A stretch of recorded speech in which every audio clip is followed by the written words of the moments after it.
Johan Stuck est une personnalité atypique dans le monde de la course à pied et plus particulièrement du trail. En effet, il est arrivé en 2010 sur le tard alors qu'il pesait plus de 90 kg, fumait et buvait pas mal d'alcool. Mais ce serait complètement réducteur de limiter la description de Johan à ça. Dans cette interview, on a découvert un athlète particulièrement pragmatique, avec une vision très juste de la course à pied, mais surtout un mental et une volonté hors pair. Je ne vous en dis pas plus et je vous laisse découvrir l'interview du plus anticonformiste des coureurs.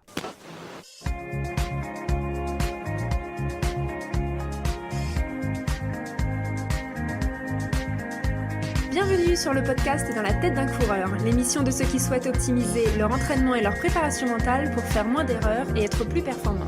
Chaque semaine, venez discuter sport, entraînement et psychologie du coureur avec deux passionnés qui le vivent au quotidien. Bonjour à tous, bienvenue dans le podcast Dans la tête d'un coureur, l'interview. Aujourd'hui, on a la chance et le privilège de recevoir dans l'émission un ovni de la course à pied, Johan Stuck. Johan, comment vas-tu ? Ça va bien, les fêtes approchent, c'est cool. Et nous sommes aussi en compagnie de Fred, entraîneur du groupe élite au Stade français athlétisme et aussi co-animateur du podcast. Fred, comment vas-tu ? Écoute, moi ça va parfaitement et je suis vraiment content que Johan soit avec nous parce qu'on va rencontrer une vraie personnalité, ce qui n'est pas si courant dans notre milieu là. Ça c'est clairement vrai Johan, t'es une vraie personnalité dans le monde de la course à pied et d'ailleurs je dois commencer cette interview en te faisant une confidence. Quand on a eu l'envie avec Fred de créer un podcast autour de la course à pied et surtout d'aller interviewer des athlètes, on s'est mis autour d'une table et on a réfléchi à qui on devait inviter. Et allez, en 30 secondes, aussi bien lui que moi, ton nom il est ressorti. Et c'est pas étonnant parce que nous, ce qu'on veut à travers cette émission, c'est s'intéresser à l'humain. On est persuadé que derrière chaque coureur, il y a une histoire humaine passionnante.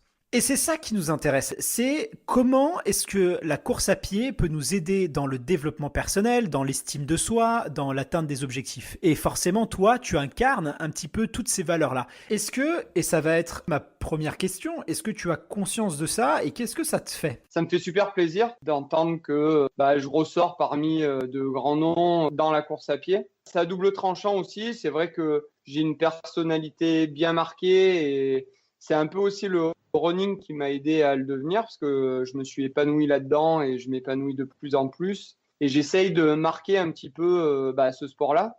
Tu as des grands champions qui vont marquer leur sport par des résultats extraordinaires. Après, tu as d'autres personnes aussi à côté dont on a besoin, où elles font des résultats et il faut qu'elles soient là aussi pour promouvoir le sport dans quelque chose de positif. Je trouve qu'en France, comme tu le disais, Fred, ça manque un petit peu de ça. On a soit des grands champions avec un gros carafon et c'est bien d'avoir des gens comme ça. Après, ce sont les personnes qui sont comme ça, mais il y en a qui sont très effacés et malheureusement, on en retiendra moins, on retiendra moins ces personnes-là. Et en même temps, derrière, elles sont totalement effacées et n'aiment pas en fait les personnes qui se mettent en avant. Donc du coup, on est dans un milieu où c'est assez compliqué. Moi, en fait, je m'en fous un peu du regard des gens. Bon, des fois, c'est vrai que je réponds parfois parce que je suis assez sur les réseaux sociaux, même des fois trop souvent, mais plus par rapport à gérer mes réseaux, contrairement à certains qui ne publient pas et en fait, qui passent plus de temps que moi sur les réseaux, mais plus à regarder tout ce qui se passe autour. Ouais, c'est vrai, je comprends parfaitement ce que tu veux dire. On n'a pas tous la possibilité d'être un ambassadeur, donc forcément, ça doit faire réagir. Après, tu es un vrai passionné et à mon avis, c'est mieux de te donner à fond dans quelque chose quitte à être critiqué pour ça, plutôt que rien faire et être celui qui critique. L'important, c'est de faire rayonner ce sport. C'est vrai. Il faut marquer ce sport parce que je trouve qu'en France, c'est pas fun, tu vois, il y a plein de choses qui sont pas fun, c'est dommage, alors que si on regarde dans d'autres pays, alors je parle pas que des US, parce que à chaque fois on parle des États-Unis, mais après c'est pas le meilleur exemple, hein. Tu regardes juste des pays juste limitrophes comme l'Allemagne, par exemple, l'Espagne, c'est fun, même la Suisse, tu vois, c'est dynamisant, ça fait plaisir. Tu vois, par exemple, une équipe de France de 100 bornes, par exemple, en France, pour moi, elle fait pas rêver. Pourtant, ça me ferait très plaisir de rejoindre une équipe de France de 100 bornes. Mais pareil, dans une optique de performer, mais aussi de dynamiser, de mettre quelque chose de nouveau et de pas rester 30 ans en arrière, quoi. Comme j'en parle, ça a l'air très négatif, mais pas du tout, hein. Non, mais on comprend bien que c'est très bienveillant ce que tu dis. Il y a énormément de choses à faire en ce qui concerne la communication. Après, évidemment, il faut que les athlètes jouent le jeu. Mais c'est ça qui est intéressant avec Johan, parce que Johan, tu disais très justement on pouvait penser que d'un côté, il y a les athlètes qui perfent et de l'autre, ceux qui, voilà, je vais le dire de manière un peu triviale, ceux qui mettent l'ambiance. Et justement, le sentiment qu'on a, c'est que toi, tu as réussi à faire la synthèse de tout ça, parce que, excuse-moi l'expression, tu n'es pas un peintre non plus. Hein. Tu as quand même fait un top 5 au championnat de France de 100 km. Tu as été victorieux, par exemple, sur la foulée du Mont d'Or. Tu as été deuxième à l'Écotrail, troisième à la 6000D. Tu as quand même des résultats sportifs de haut niveau. Tu as même d'ailleurs, à ce titre, été invité l'an dernier aux 20 km de Paris, qui avait lancé une opération spéciale en invitant des trailers sur la course. Donc, toi, tu arrives bien à faire la synthèse entre apporter un peu de fraîcheur à ce monde de l'athlétisme tout en restant performant. Et par rapport à tes performances, du coup, moi, la question que je me pose, c'est est-ce qu'il y a une course, une victoire qui t'a plus marqué? Alors, celle qui m'a le plus marqué, c'est sur mon terrain de jeu. C'est pas une course qui est vraiment connue, malheureusement, parce que c'est une course qui est très belle, ça s'appelle le Trail des Cabornis. En fait, ça a été le lancement un peu de tout. En gros, j'étais vraiment outsider et même on ne parlait pas de moi quoi, sur cette course. Et en fait, j'ai gagné devant des grands noms comme par exemple Ludovic Pommeret qui allait gagner l'UTMB 2 ans plus tard, ou Emmanuel David, par exemple, qui allait devenir champion de France TTN la même année. Et en gros, ouais, je me suis vraiment démarqué et j'ai fait ma course et en gros, j'ai gagné vraiment. J'ai mené du début jusqu'à la fin et en me souciant que de moi-même, en gros, et en courant pour moi. Et quand j'ai passé la ligne d'arrivée, je savais que j'avais fait une très belle course, et j'étais content surtout aussi de savourer ça avec mes amis, ma compagne. Et c'est vrai que là, c'est ce qui a déclenché quand même pas mal de trucs aussi derrière. Donc je peux dire que c'est vraiment un très gros souvenir en termes de victoire. Après, il y a eu des beaux podiums aussi, dans ma tête, qui resteront aussi gravés. Mon premier mon premier éco-trail où je fais deuxième. Ouais. 2015, hein. Ouais, 2015, un an après les Cabornis. En fait, c'était énorme parce que c'était un peu moins de 10 jours après l'arrivée de ma fille Charlie. J'étais super crevé, mais je voulais pas prendre le départ tellement que j'étais mort. En fait, j'étais sur un nuage et ça m'a permis d'être deuxième et de un peu confirmer ce statut, on va dire, d'outsider ou de favori, tu vois, sur des courses. Ça, c'est des super souvenirs. Mais du coup, quand on t'écoute là parler, est-ce qu'on pourrait te comparer, hein, je veux pas que cela te gêne, mais un peu à la démarche de Préfontaine, pour qui la victoire était belle que si derrière il y avait la manière, on peut dire. C'est vrai. Comme on dit, hein, ne dis pas que tu as gagné, mais dis plutôt devant qui tu finis. La manière, ouais, c'est le plus important. Fred disait tout à l'heure aussi qu'on t'avait vu sur les championnats de France du 100 km. Tu es l'un des rares même trailers qu'on voit sur route. Tu fais même des 10 km. Tu t'aventures sur la route alors qu'on sait que pour les coureurs de trailers, c'est pas forcément les mêmes préparations. Tu notes quoi comme différence entre le trail et la route, toi? Si tu en notes, d'ailleurs. Ouais, des différences. Déjà, bon, on sollicite les mêmes groupes musculaires, je suis d'accord, mais derrière, après, c'est un travail totalement différent. Sur de la vitesse, c'est sûr que tu as besoin de. Enfin, la différence, on va dire, c'est un travail de vitesse, mais mélangé avec de la résistance. Si on travaille sur du trail, et après, bon, je trouve que c'est plus dur de travailler des courses sur route ou même faire des courses sur piste. Je trouve que c'est beaucoup plus agressif que préparer des trails longs, par exemple. Je galère plus, moi, sur des prépas de vitesse que sur des prépas trail. Et j'aime bien jouer sur les deux, Ouais. parce que du coup, on se lasse moins déjà d'un côté.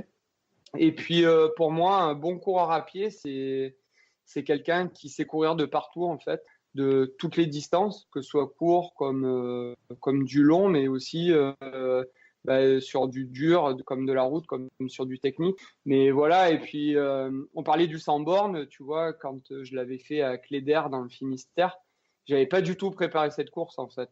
J'avais le fond, ça c'était sûr, j'avais quand même une bonne vitesse de base, on va plutôt dire que voilà, j'avais un travail de seuil qui était pas mal, donc ça, je pouvais prétendre à faire un bon 100 bornes, mais après j'avais fait aucune allure spécifique. Donc c'est pour ça que je me dis 2019, ce serait pas mal de faire les championnats de France à Amiens et vraiment de bien les préparer, tu vois. Ouais, c'est clair, tu as une vraie carte à jouer en plus sur les 100 km.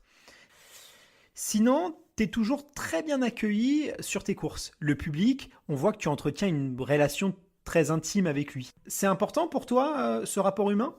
Ah ouais, moi, c'est hyper important. Enfin, moi, j'aime bien même, tu vois, sur une ligne de départ, c'est pas mal de discuter même avec des mecs où tu vas te faire la guerre pendant des heures. Mais c'est bien d'avoir le sourire, tu vois, à l'arrivée, au départ, de s'encourager avant le départ, de se féliciter quand on passe la ligne d'arrivée.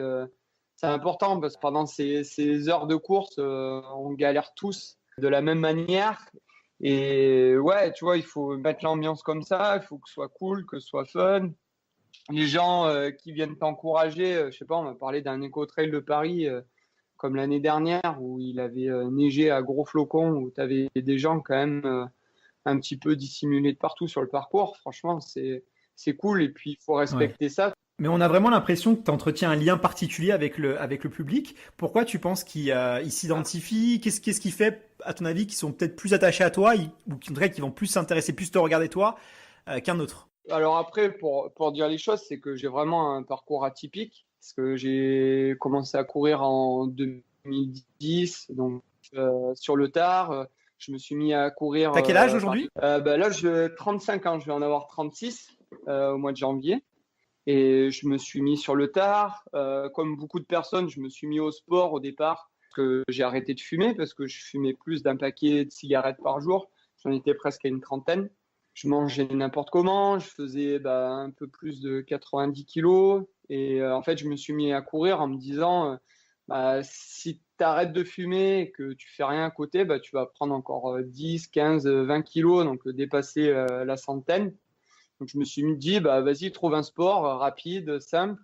Donc j'ai pris un short de foot, une paire de baskets. Et comme tout le monde, ça a duré 20 minutes parce que c'était horrible, parce que j'étais en souffrance. Et puis j'y suis allé vraiment petit à petit. Et enfin, ça m'a motivé, tu vois, de dire, ouais, tu galères, mais tu arrives à gagner 5 minutes. Tu fais chaque footing, alors pas forcément en vitesse. Du coup, je m'y suis mis vraiment, mais progressivement, j'ai fait ça au feeling et je me rends compte que même maintenant, dans la course à pied, ce feeling, il est hyper important, quoi. Moi, je m'entraîne énormément à l'intensité. Je suis pas là à regarder ma montre, à regarder la vitesse à laquelle je vais. C'est en fonction de comment je suis, quoi. Alors, hormis les séances sur piste, ou du travail de seuil, quand je cours, je vais pas me dire je vais courir à telle allure, quoi. Je Ouais, vais tu plus travailles faire à la sensation. Ouais, exactement. Et je pense que c'est ce qui paye le plus, hein, sur de l'entraînement polarisé. Mais ouais, pour revenir au truc, à ta question, les gens, je pense qu'il y a énormément de personnes qui s'identifient à moi vis-à-vis de ça. Lorsque j'ai une personne en fait qui vient me dire, ouais, Johan, grâce à toi, j'ai vraiment arrêté de fumer. Quand j'entends une personne qui me dit ça, je me dis, gagner une course, c'est cool. Dans quasi l'année d'après, on oubliera ce que tu as fait et puis c'est éphémère. Aider quelqu'un d'avoir arrêté de fumer, ça c'est autre chose. C'est marquant, et pour moi c'est exceptionnel de me dire putain, t'es arrivé à faire ça, quoi. Et je pense que tout ça, toutes ces choses qui sont liées, ça fait que voilà, j'ai certaines personnes qui m'aiment bien, quoi. Mais du coup, ça te donne pas une forme de pression en plus d'être un exemple, en quelque sorte? Alors ça me l'a fait une période, je suis d'accord, parce que j'ai fait quelques podiums et du coup c'est vrai que j'étais assez relayé sur pas mal de choses et j'ai joué le jeu un petit peu de l'athlète 2.0 qui joue un petit peu sur les réseaux et qui s'entraîne à côté, qui essaye de faire des résultats. C'est vrai que de faire tout ça, ça te met une énorme pression. C'est dur de la gérer parce qu'en fait, tu arrives comme ça, tu te dis, ouais, en 2010, tu te rends compte de ce que tu faisais. Alors, tu essayes de revenir aux sources, mais c'est jamais facile. En fait, avec le temps, j'ai appris à relativiser et peut-être à être plus sage. Et maintenant, ouais, j'essaye d'être plus distant vis-à-vis de tout ça et de relativiser, d'être papa aussi. Maintenant, ça va faire presque 4 ans, hein. Mais ça m'a appris aussi beaucoup de choses. C'est sûr que quand on devient parent, on voit la vie autrement. Et justement, je voulais revenir un petit peu à ce que tu disais tout à l'heure, que tu fumais presque 30 cigarettes par jour, que tu buvais beaucoup. Avec le recul, quel regard tu portes aujourd'hui sur la vie que tu avais avant? C'est quoi un peu l'opinion que tu as? De ma vie d'avant, ce que je peux dire, c'est que je ne regrette rien. Parce qu'au contraire, j'ai appris beaucoup de choses et je me dis qu'il y a plein de personnes qui font l'inverse plutôt, tu vois, qui sont très sages et à la fin pètent les plombs, font un burn-out ou font n'importe quoi. Et voilà, je préfère La l'avoir. crise de la quarantaine. Et surtout beaucoup de coureurs dans l'athlétisme, tu les revois aujourd'hui, ils ont beaucoup changé. Ouais, c'est ça.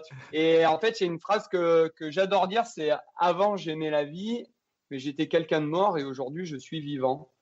Ça, ouais, c'est quelque chose qui me représente bien et non, en fait, je m'en sers en fait de tout ça, je m'en sers et de me dire regarde d'où tu viens et regarde ce que tu fais maintenant. Ouais, ça me fait plaisir et non, du coup, je regrette rien. J'ai vécu des bons moments, de très mauvais aussi. T'as profité. J'ai profité après peut-être dans les excès, mais après peut-être que mes entraînements comme ils sont maintenant, c'est peut-être un exutoire différent. Je ne regrette pas, mais c'est vrai que je me sens beaucoup plus épanoui dans ce que je fais maintenant. Et du coup, le déclic, ça a été vraiment, t'allais atteindre les 100 kilos, il n'y a pas eu autre chose qui a fait que... Parce que j'imagine quand même quand on fait 80 kilos, quand on boit, quand on fume 30 cigarettes par jour, on s'impose pas d'aller courir, on sait que ça va être une torture. Il faut quand même une motivation qui soit énorme. T'aurais quand même pu aller chercher les 100 kilos, ça aurait été une belle anecdote à tirer, tu vois.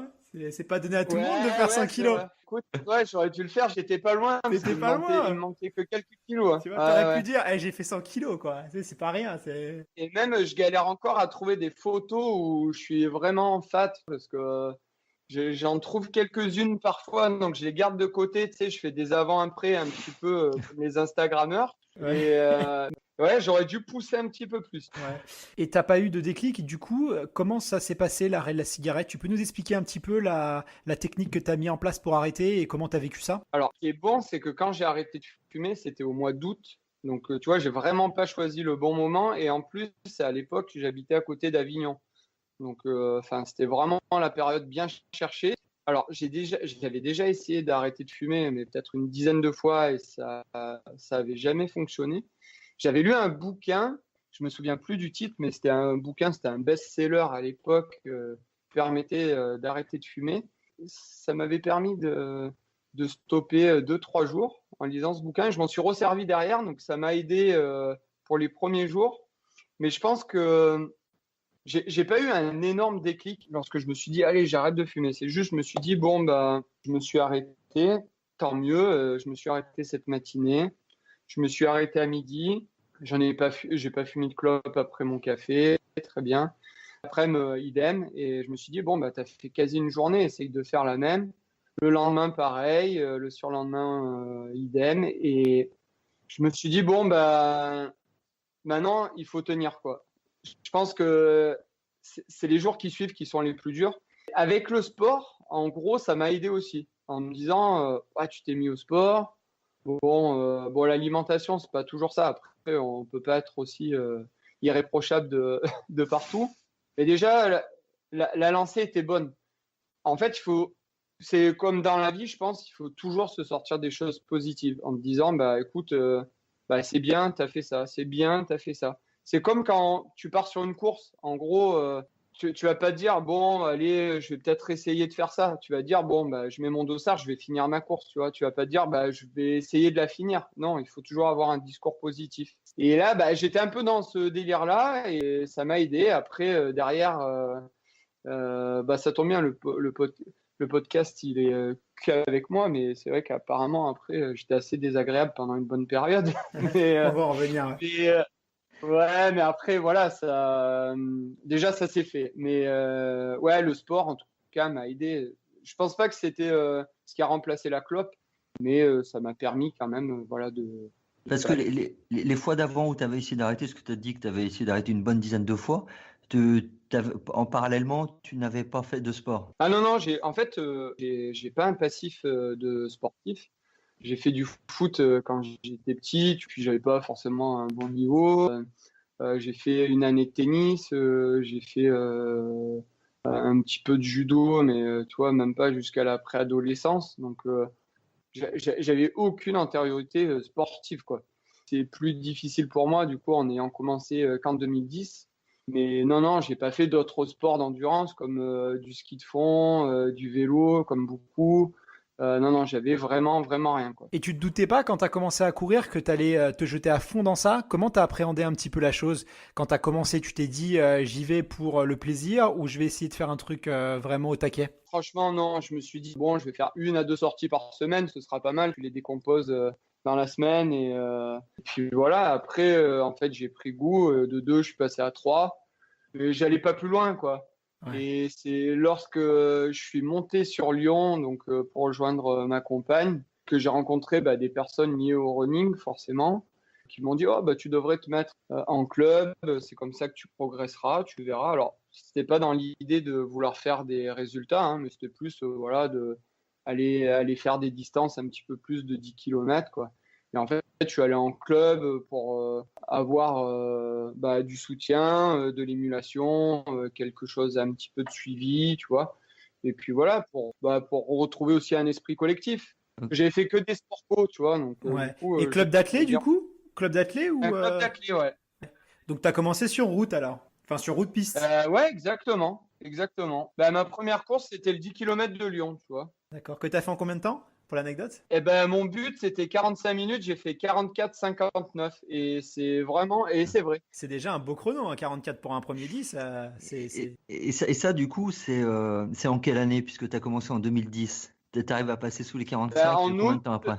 c'était en août 2010 et c'était en octobre 2010. Et du coup, après, tu as mis combien de temps à avoir un niveau que toi, tu jugerais correct, qui commençait à te laisser espérer de peut-être percer dans la course? Alors vraiment, où je me suis dit, il y a moyen de faire quelque chose de pas mal. Pas mal pour moi, c'est être quand même dans le premier tiers d'une course. Je me suis dit, bon, peut-être en 1 an, tu vois. Ok. Et après, quand je me suis dit, il y a moyen de faire quelque chose de très bien, c'est 4 ans après. 3-4 ans après, quoi. Ouais. C'est souvent, on dit qu'il faut 4-5 ans pour commencer à être performant en course à pied. C'est la régularité qui paye, surtout dans ce sport-là. Et du coup, c'est concordant avec ce que tu nous dis, quoi. Il a fallu 4-5 ans pour que tu commences à gérer. Et ça ressemble à quoi aujourd'hui, tes entraînements, tes footings? Tu bornes combien de fois par semaine? Tu t'entraînes à quelle régularité? Tu y passes combien de temps? Alors, j'ai changé d'entraîneur depuis le mois de mai. Auparavant, j'étais entraîné par Éric Lacroix, qui m'a tout appris dans le running. Et c'est même plus un entraîneur, c'est un ami maintenant. Et c'est vraiment un exemple pour moi, qui m'a beaucoup appris en course, à l'extérieur aussi. Et puis, j'adore lire ce qu'il fait. Il a écrit quelques bouquins et j'adore ses posts parce que c'est quelqu'un qui a une grande humilité et qui a fait des résultats énormes. Alors, j'ose pas dire son temps sur marathon parce que j'ai peur de me tromper. Et c'est soit 2h13, soit 2h16. Donc, tu vois le niveau. Et, Ça calme un peu, ouais. et puis, c'est le premier mec qui a gagné le marathon du Mont Blanc, tu vois. J'ai appris énormément de lui et je serai éternellement reconnaissant par rapport à ce qu'il a fait pour moi. Parce que il m'a fait encore plus aimer, tu vois, la course à pied, parce qu'il m'a entraîné d'une façon très naturelle, simple, et j'ai toujours adoré ça. On s'est arrêtés tous les deux juste parce que il avait énormément de projets et j'ai préféré m'effacer vis-à-vis de ça. Après, j'ai eu une courte période avec un entraîneur où j'ai complètement explosé parce que je bornais trop. Et C'est-à-dire, donc, pour revenir à tu faisais combien de kilomètres? avec Eric, en fait, avec Eric, ce qui était bien, c'est qu'il y avait une très bonne gestion du volume et de l'intensité. Donc, j'étais facile à 150 bornes, voire des fois à 200 par semaine. Avec l'entraîneur intermédiaire, j'étais au même volume, mais avec beaucoup plus d'intensité. Donc, c'est pour ça que j'ai totalement explosé. J'ai mis pas mal de temps cette année à me remettre dans les pompes. Et maintenant, j'ai changé. Je suis avec Christophe Mallardet, qui me fait penser beaucoup à Éric Lacroix. Ce qui est génial, en fait, avec cette nouvelle façon d'entraîner, c'est que j'ai l'impression de ne pas m'entraîner, tu vois. C'est très drôle de voir ça, parce qu'avec Éric, je voyais mon compteur monter en kilomètres. j'étais pas forcément rincé, mais il y avait des blocs de travail, je savais, où j'étais complètement explosé, mais je savais que derrière, j'allais assimiler tout ça. Avec Christophe, c'est vraiment du pur qualitatif et ça me fait plaisir. Ça m'a fait bizarre au départ même, de moins borné. Et en fait, je fais vachement de qualitatif et je trouve que je prends même en vitesse, tu vois. Et on a mis du temps à se mettre dedans parce que j'étais complètement en surentraînement et du coup, pour revenir dans le game, on y allait petit à petit et je me suis rendu compte que sur des 90, des 85 bornes, en faisant un petit peu moins de bornes, ça passait bien. Et Et maintenant, mon volume, il est de, on va dire 200 bornes, on va dire en moyenne. Après, des fois, tu as des gros blocs quand tu vas préparer des grosses courses où tu es obligé de remettre du volume, où ça peut aller à 150. Et tu fais un peu de piste, ce que tu fais, comment tu travailles la vitesse? On voit que tu as été assez performant sur des 10 ou des semis. Tu vas sur la piste ou pas du tout? Alors, ouais, j'ai une vieille piste parce que voilà, comme En je disais, cendré? ouais, une bonne cendrée, tu sais, avec des grosses flaques d'eau quand il pleut, parce qu'il y a des cratères de partout, tu vois. les Voilà. bons trous qu'il faut. C'est ça, tu viens dans le virage, quand tu ressors du virage. Mais en fait, je pense que, voilà, entraînement difficile, guerre facile. Enfin, la piste, ouais, je vais bien en faire une fois par semaine, hein, facile. Après, le reste, c'est beaucoup d'entraînement en fartlek, donc en sous-bois, soit avec quelques bosses, soit avec que de la relance. Et j'essaye d'optimiser quand même le sol souple, même si je vais faire un 10 km sur route, tu vois, je vais essayer quand même de travailler sur le sol souple, parce qu'après, quand tu arrives sur route, ben, c'est beaucoup plus facile et surtout, l'entraînement est beaucoup moins traumatisant. Voilà. Ok. Puis D'accord. sinon, j'aime beaucoup polariser avec d'autres sports, comme le vélo, beaucoup le vélo de route en été. Puis là, ouais, je vais essayer de bien me mettre au ski de rando l'hiver pour changer aussi un petit peu. Et du coup, pour revenir un peu en arrière, parce que là, tu dis que tu fais encore de la piste, mais donc tu as commencé en club d'athlé. Le virage trail, il s'est fait à partir de quand? En fait, quand je suis monté sur Lyon, je connaissais pas du tout Lyon, étant d'Avignon. Donc, quand je suis arrivé sur Lyon, j'ai voulu trouver un boulot à tout prix parce que j'aime pas ne rien faire. Et en fait, j'ai commencé sur les marchés. Donc, pendant 2 ans et demi, je vendais des fruits et légumes et je travaillais dans les champs. Et puis, j'allais parfois au marché-gare aller chercher des fruits et légumes. Quand tu travailles sur les marchés, en fait, tu commences très tôt et tu finis tôt, du coup. Donc, je faisais 5h, 13h. Et quand je faisais la sieste, en fait, ça me défonçait après ma journée. Donc, du coup, je préférais aller courir. Et comme j'avais pas mal d'amplitude horaire, je partais courir autour de chez moi. Et en fait, c'est arrivé plusieurs fois que je me perde, mais au moins, ça m'a fait découvrir la région. Et en me perdant, j'ai pris des chemins parfois. Et en fait, j'ai trouvé ça plutôt cool. Tu as la grosse ville de Lyon, mais tout autour, en fait, tu as énormément de chemins. En fait, j'ai adoré courir dans les chemins. Et d'ailleurs, c'est pour ça que derrière, j'ai essayé de faire des petits trails ou plus des courses nature. Et en fait, je me retrouve pas mal, tu vois, dans l'esprit nature comme ça. Et voilà, c'est venu tout seul, comme l'arrêt de la cigarette. Tout naturellement. Ouais, c'est ça, naturellement, comme tout. Ouais, tu parles de l'arrêt de la cigarette. Justement, moi j'ai une question. Comment ont réagi tes proches quand tu t'es transformé? Quand tu as changé de vie et que tu t'es mis à faire énormément de sport? J'imagine que ça devait être assez déroutant pour eux. Ça a été quoi leur réaction? Comment ils ont appréhendé la chose? Alors ça, c'est une super question parce que on me l'a jamais posé, tu vois, et c'est très bien. En fait, je pense que mes proches dans le sud, au départ, ils m'ont pris pour un fou et même ils trouvaient ça bizarre. Tu vois, j'avais l'air de les saouler aussi, alors que j'essayais de pas trop en parler non plus. Parce que je trouve que le running, il faut savoir le partager et pas être un relou non plus, comme j'en vois beaucoup. Il faut faire attention à ça. Mais ouais, du coup, il me prenait pour un fou, il mettait même en garde ma compagne. C'était un truc de dingue. Et par contre, Alors que personne s'est soucié de toi quand tu fumais et que tu buvais. C'est dingue, ouais, quoi. c'est vrai. En fait, c'est quand tu as commencé à avoir une vie saine que les gens, ils se sont dit, mais attends, qu'est-ce qui se passe? Johan, il fait n'importe quoi. Il va trop loin. Alors, est-ce que tu vas trop loin? Je sais pas, mais il y a une chose est sûre, c'est qu'on va toujours trop loin pour ceux qui vont nulle part. Ouais, c'était pas bon, quoi. C'était pas très sain. Il est en C'est train de mieux mal tourner. Il est en train de mal tourner, le petit Johan. Tu vois, en gros, si tu veux, enfin, moi, j'ai mes amis d'enfance et à côté, j'avais un petit peu les potes de beuverie et puis aussi les deux réunis, forcément. Bon, les potes de beuverie, au final, ça choquait pas trop, quoi. Au contraire, c'était peut-être bien, et puis voilà. Mais les amis proches, c'était plus, ouais, bah, c'est bizarre. Bref, après, les discussions ont changé petit à petit, forcément, quand tu te retrouves, tu vois, sur une couverture d'un magazine en te disant, ah ouais, bah, peut-être que c'est pas mal ce qu'il fait. C'est pas mal, c'est sérieux. Puis au final, tu dis, ben, moi, j'ai perdu 20 kilos, mais toi, ça m'a pris 20. Et tu te dis, qui c'est qui était dans le vrai, qui c'est qui était dans le faux.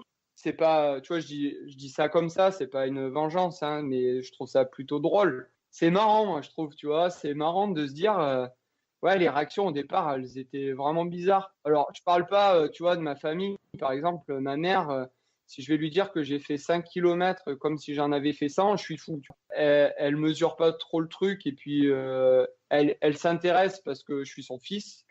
Elle est un petit peu dépassée par le truc et ça se comprend parce que c'est quelqu'un qui connaît, alors par contre, beaucoup le sport parce que elle est très cultivée, elle écoute énormément la radio. Mais ouais, c'est marrant. Le début est vraiment marrant et quand je regarde maintenant, je me dis bah, c'est encore plus drôle. et, Et ta copine, du coup, Estelle, tu disais tout à l'heure qu'il l'avait mise en garde sur ta pratique de la course à pied. Comment est-ce qu'elle a géré ça, elle? J'imagine que ça ne devait pas être très évident. Quand tu t'as connu, t'étais pas du tout un Johan sportif. Finalement, tu es presque une nouvelle personne. Alors, ce qui est bien déjà, c'est que elle a vécu le tout, tu vois, c'est-à-dire l'avant, après. Donc ça déjà, c'est très positif. Elle peut faire un Mais comparatif. ouais, c'est ça exactement. Tu vois.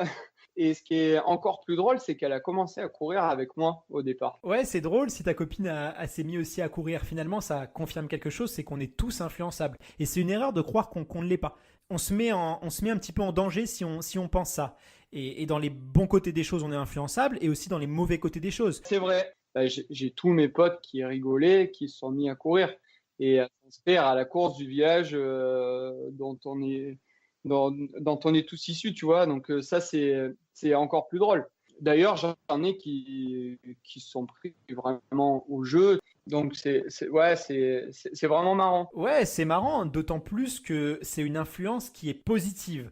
Mais justement, à contrario, comment t'as géré les personnes autour de toi qui étaient peut-être plus fêtardes, les gens un peu plus méfastes? Tu sais, on a coutume de dire que notre personnalité, elle se façonne à travers les 5 gens qu'on fréquente le plus. Et c'est assez vrai. Si je me mets à fréquenter des gens qui fument et qui boivent, il y a de grandes chances que moi aussi, je vais avoir envie de fumer et de boire. Et à contrario, si je fréquente des gens qui font du sport et qui ont une vie saine, je vais avoir envie d'être dans le même train qu'eux. Donc toi, comment t'as géré un petit peu tout ça? Est-ce que t'as fait le ménage autour de toi? Je pense que le ménage, en fait, il s'est fait naturellement. Tu as beau avoir des amis d'enfance, c'est pas pour ça que tu es obligé d'être constamment avec eux, de les appeler tout le temps. Enfin, si ça le fait plus, ça le fait plus. Ça reste tes amis d'enfance. Tu passeras toujours un bon moment quand tu les verras. Et je pense qu'il vaut mieux de la qualité que de la quantité. Moi, je vois, enfin, c'est un exemple, hein, mes amis d'enfance, je les vois beaucoup moins. Ça me fait plaisir quand je les vois, mais j'ai pas le besoin non plus d'aller les voir tout le temps quand je descends. C'est dur hein, de parler comme ça, mais après, enfin, j'aime être réaliste par rapport à ce que je pense et j'essaye de faire ce que je pense aussi. Et tu as bien résumé le truc hein, des 5 personnes qui révèlent un petit peu qui tu es, parce que en fait, moi j'ai des amis coureurs et alcooliques et du coup, je continue de courir et je bois pas mal l'apéro. Donc c'est vrai. Mais du coup, ça c'est une question. Donc tu fumes plus, mais par rapport à ton hygiène de vie, est-ce qu'elle a radicalement changé ou là tu dis que tu continues à bien profiter? Les choses ont beaucoup changé à ce niveau-là? Alors oui, il y a énormément de choses qui ont changé. Alors je joue beaucoup sur la bière et parce que c'est quelque chose que j'adore. Mais tu vois, déjà avant, j'étais dans l'alcool fort. Pour te donner un exemple, avant, je buvais peut-être 3 à 4 pintes de whisky coca, tu vois, dans une soirée et sur 1 heure à 2 heures. Donc, tu imagines le débit qui était pas mal. Ça m'arrivait parfois le matin de ne plus savoir où j'avais garé ma voiture. Enfin, c'est arrivé où des fois, j'essayais d'ouvrir ma voiture, mais c'était pas la mienne, quoi. Donc, C'est ennuyeux, ça. Donc, tu vois, j'étais passé dans des caps très, très loin. Je sais d'une que si je vais boire de l'alcool fort, je vais avoir les jambes coupées. Donc, bah, déjà, c'est pas bon pour moi et je vais le regretter derrière. Après, tu vois, boire un verre de whisky avec mon beau-père, eh ben, je vais l'apprécier d'autant plus. avec lui. Déjà, j'ai hâte d'être au 24 et de pouvoir trinquer avec lui. Puis j'apprécie le goût, etc. C'est vraiment maintenant dans quelque chose où je vais apprécier, alors qu'avant, c'était à outrance et j'appréciais rien du tout. Quand je me suis mis à courir, et grâce à ma compagne, j'ai découvert ce qu'étaient les légumes. Du coup, je pensais pas qu'il y avait d'autres choses que la patate. Donc, j'ai appris à découvrir les légumes verts, à découvrir la soupe. Je dirais la grimace, hein, quand j'ai servi ma première soupe, quand je suis allé manger chez elle, tu vois, je me demandais, mais j'ai fait une bêtise ou quoi? Elle me sert une soupe. Et non, j'ai orienté mon alimentation d'une manière plus saine, en mangeant plus de légumes, en mangeant varié surtout. Et puis j'essaye de faire attention. Après. On sent bien que la course, elle a changé beaucoup de choses dans ta vie. C'est pas simplement avoir gagné des titres et avoir fait des unes de magazines et d'être reconnu dans la rue ou sur les pelotons. Quel bénéfice tu penses avoir tiré ou tu tires encore de ta pratique sportive par rapport à ta vie d'avant, au-delà de simplement ne plus fumer? En fait, c'est un ensemble de tout. Courir t'aide déjà à beaucoup de choses aussi. Tu as de la pugnacité, de la détermination. Enfin, tu vas moins reculer devant un obstacle. Au contraire, tu vas aller dedans, tu vas vouloir le franchir. Ça t'aide pour beaucoup de choses. Tu es plus résistant. Enfin, tu le vois aussi. Tu sais, quand tu as une épidémie de quelque chose, tu es plus résistant à ça. Enfin, tu as une meilleure mine. Enfin, je me rends compte qu'il y a plein de choses qui te permettent où tu vas louper ton bus. C'est tout bête, hein. Tu vois ton bus, tu peux courir après, tu rentres dedans, t'es pas plein de sueur, à souffler comme un malade. Non, voilà, t'as chopé ton bus. Déjà, tu l'as attrapé, c'est pas mal. Ah ouais, c'est ça. Vous avez fait un podcast il y a pas très longtemps sur le mental. Et enfin, ça te forge un mental de malade, quoi. Ça te permet d'être plus fort. Et puis de là, en fait, t'as plein de trucs qui se rattachent sur l'alimentation, l'hydratation, etc., quoi. En fait, ouais, c'est un ensemble de tout et moi, ça m'a vachement aidé. Alors, quand on t'écoute, on a bien compris que tu as tiré énormément d'avantages et de bénéfices à ta pratique sportive. Aujourd'hui, quel conseil tu pourrais donner à quelqu'un qui fume, qui boit, qui est un petit peu dans l'excès, s'il veut changer sa vie, entre guillemets, et commencer le sport? C'est quoi les conseils que tu lui donnerais? Déjà, de pas partir d'une façon négative en se disant j'y arriverai jamais. Ça, c'est pas vrai, parce que tant qu'on n'a pas essayé, on sait pas. Et déjà, de franchir le pas, c'est une première étape. Et derrière, en fait, il faut pas se prendre la tête.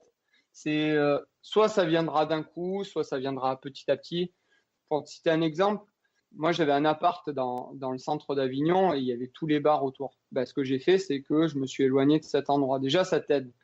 Donc, surtout, la personne, faut pas qu'elle se prenne la tête. Tu te dis, OK, j'ai envie d'arrêter. Petit à petit, je vais me mettre tout ce qu'il faut avec moi. Je vais prendre tous les avantages que j'ai, je vais les mettre avec moi et je vais essayer d'avancer. Après, arrêter de fumer, c'est pareil. Si tu diminues et qu'après tu stoppes, c'est bien. Tu en as qui arrivent à stopper d'un coup, comme je l'ai fait, c'est bien aussi. Diminuer, voilà, c'est bien aussi, hein. Mais il faut pas se mettre de pression, quoi. Tu vois, et ça marche. Et surtout, ne pas se dire, bon, allez, le 1er janvier, je prends la bonne résolution d'arrêter. Ça, c'est déjà de se mettre un peu des barrières. C'est que tu te mets une pression. C'est que le premier, je fais ça. Non, tu le fais quand tu le sentiras. Puis après, derrière, il faut que les gens nous aident. Et puis, si cette personne, elle m'écoute et qu'elle se sent motivée, qu'elle n'hésite pas à venir me parler. Parce que moi, j'aime parler. Alors, je ne vais pas rester 3 heures avec la personne sur un chat, mais de dire, voilà, vas-y, si tu as besoin d'un renfort, je suis là. Vas-y, renvoie-moi un message un mois plus tard pour me dire où t'en es. C'est cool. Mais voilà, pas de pression et y aller progressivement et pas se prendre la tête et de se dire, en fait, c'est simple d'arrêter. C'est tout simple. On se met des barrières, et on se met de la pression et voilà, faut relativiser et se dire, allez, je le fais et si on y va simplement, ça marche. C'est comme pour tout. Très bien. Dans la dernière partie de l'interview, je voudrais vraiment échanger avec toi sur ton projet entrepreneurial. On se rend compte que tu as vraiment orienté ta vie autour de ta passion, qui est la course à pied, et tu as eu envie d'entreprendre à travers, par exemple, Turn to Try que tu as mené, le projet que tu as mené, tu vas nous en parler un petit peu, et aussi d'une marque de vêtements et d'un projet de coaching. Est-ce que tu peux nous en dire un petit peu plus, et surtout, pourquoi tu as ressenti cette envie ? Alors, j'ai Tone to Trail, c'est un événement en fait que j'ai créé en fin 2015. En gros, c'est un événement communautaire et suivi d'un défi. Ce défi, il est simple, c'est partir d'une grosse ville et de montrer que autour, en fait, tu as des choses super sympas à voir en te déplaçant en courant. Et fin 2015, j'ai créé le premier événement, donc le Tone to Trail à Lyon. On est parti de la place Bellecour. On a fait quelques spots de Lyon et après on s'est orienté vers l'extérieur et on est parti dans les monts d'Or. Donc c'est des petits monts qui sont juste à l'extérieur. On a fait les 3 grands monts que l'on voit quand on prend l'autoroute de Lyon pour partir vers Paris. Donc on a traversé tout ça ensemble et en gros ça a été assez médiatisé localement avec le Progrès à Lyon et en fait c'est quelque chose qui a bien pris. Et je me suis dit bon c'est quand même quelque chose d'assez élitiste.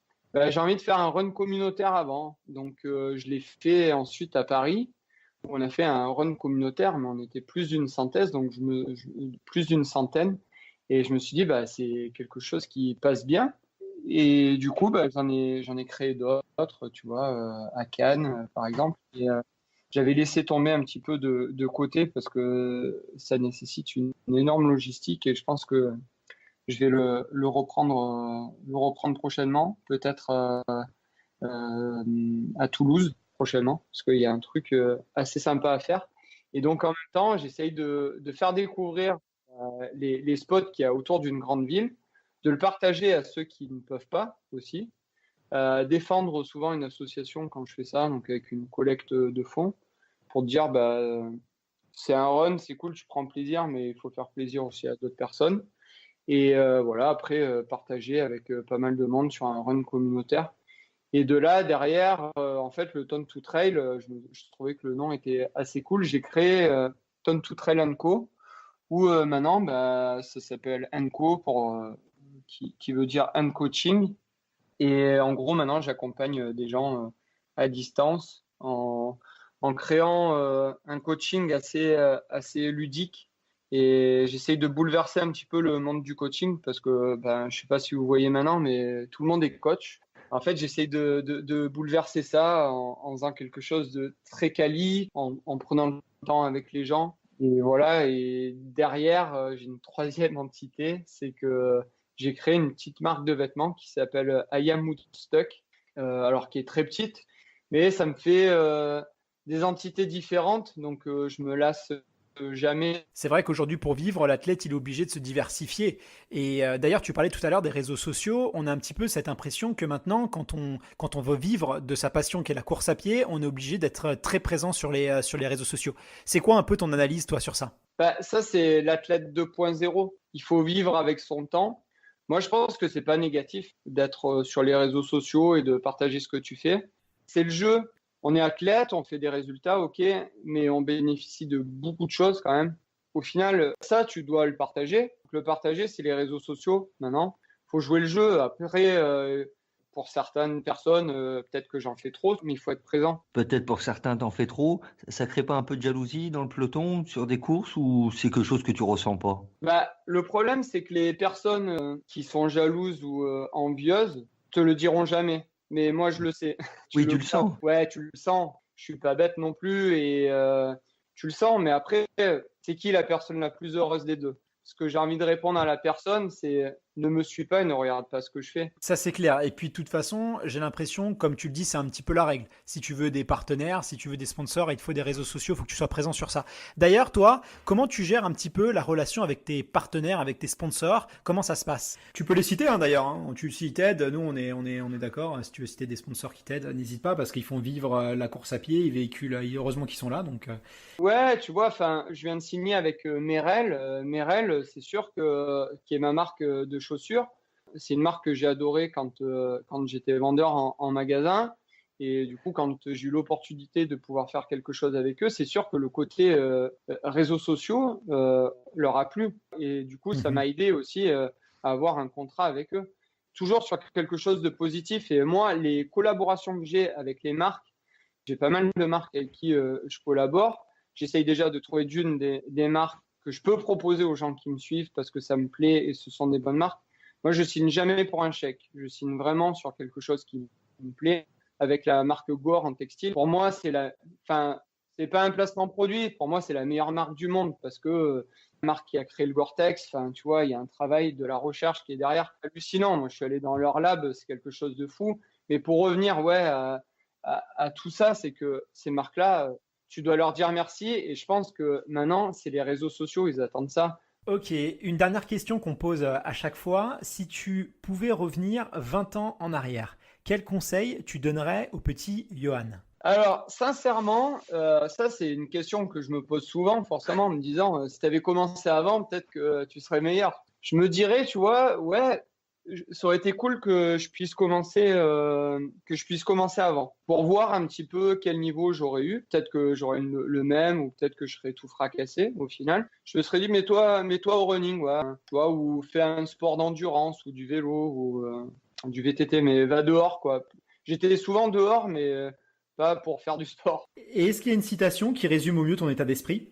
Une citation, je sais pas. Non, après, avant, j'aimais la vie, mais j'étais quelqu'un de mort. Aujourd'hui, je suis vivant. Et ça, c'est ma citation personnelle et je trouve qu'elle représente pas mal de choses, quoi. Et sinon, j'ai le dicton de mon village, c'est l'obstacle augmente mon ardeur.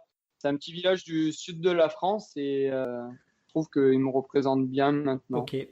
Johan, en tout cas, merci d'avoir pris le temps de discuter avec nous et d'avoir partagé ton parcours absolument intéressant qui, j'espère, en inspirera plus d'un. Est-ce que tu as un petit mot à rajouter avant de se quitter? Alors ouais, je pense que c'est la chose la plus importante pour moi en ce moment, c'est de faire une petite dédicace à ma maman qui a une sacrée course depuis quelques mois, qui lutte, qui se bat bien et qui montre qu'elle a un mental encore plus fort que moi par rapport à tout ce que j'ai relaté aujourd'hui et je suis de tout cœur avec elle et voilà, je lui fais de gros bisous et je pense très très fort à elle. Elle s'appelle Voilà. comment ta maman? Evelyne. Emeline, on vous embrasse. Et nous, Johan, c'est le moment de nous laisser. Merci en tout cas pour le temps que tu nous as accordé. Ça a été un vrai plaisir de t'interviewer. Donc, je te dis à bientôt. Salut. Merci, salut. Et voilà, j'espère que l'épisode vous a plu. Sachez qu'avec Fred, on a particulièrement apprécié faire cette interview de Johan, qui est quelqu'un de très attachant. Si vous avez envie d'en savoir un petit peu plus sur lui et de le suivre dans ses entraînements, eh bien, je vous invite à l'ajouter sur Instagram et sur Facebook. Il met plein de contenus intéressants et notamment, vous allez retrouver des photos de lui quand il faisait plus de 90 kilos. Et ça, croyez-moi, ça vaut le détour. Et maintenant, je vous donne rendez-vous au prochain épisode où avec Fred, on va parler de la nutrition du coureur et ça va être un sujet particulièrement intéressant. À bientôt!